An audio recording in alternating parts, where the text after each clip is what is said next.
किसी राज्य के दरबार में एक बहुत ही चतुर मंत्री था।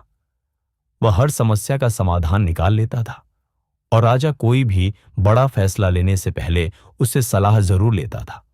इसी कारण अन्य दरबारी मंत्री से जलते थे। एक दिन राजा ने मंत्री से कहा, तुम बहुत बुद्धिमान हो, लेकिन तुम्हारा बेटा बहुत मूर्ख है और उसमें समझदारी की कमी है। मंत्री को यह सुनकर बुरा लगा और उसने पूछा, महाराज, आप ऐसा क्यों कह रहे हैं? आपको ऐसा क्यों लगता है कि मेरा बेटा मूर्ख है? राजा ने कहा, हर सुबह जब मैं जनता से मिलने जाता हूं तो तुम्हारा बेटा वहीं खड़ा रहता है।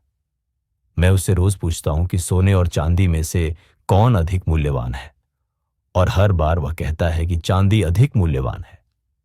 यह सुनकर दरबार में सब हंसने लगे और मंत्री को बहुत बुरा लगा। बिना कुछ कहे वह घर गया और अपने बेटे से पूछा, बेटा, सोने और चांदी में से कौन अधिक मूल्यवान है? बेटे ने तुरंत जवाब दिया, पिताजी, सोना अधिक मूल्यवान होता है।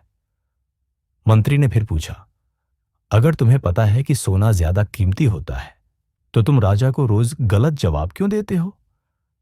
बेटे ने मुस्कुराते हुए जवाब दिया, पिताजी, हर सुबह जब राजा बाजार में आते हैं तो वह मुझे बुलाते हैं और मेरे सामने दो सिक्के रखते हैं, एक सोने का और एक चांदी का।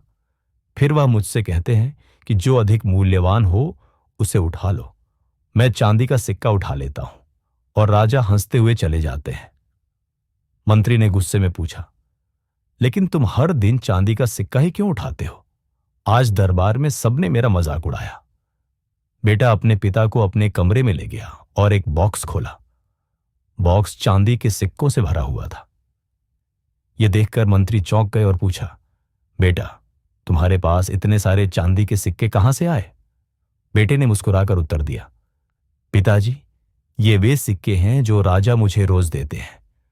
जिस दिन मैंने राजा को सही जवाब दे दिया और सोने का सिक्का उठा लिया, उस दिन वह मुझसे यह सवाल पूछना बंद कर देंगे और मैं रोज मिलने वाला चांदी का सिक्का भी खो दूंगा। राजा को यह खेल पसंद है और जब तक मैं चांदी का सिक्का उठाता हूं वह मुझसे खुश रहते हैं। मंत्री यह सुनकर गर्व से भर गया और समझ गया कि जिसे दुनिया मूर्ख समझती थी, असल में उसकी बुद्धिमानी केवल समझदार लोग ही पहचान सकते थे। अब जब भी कोई मंत्री के बेटे को मूर्ख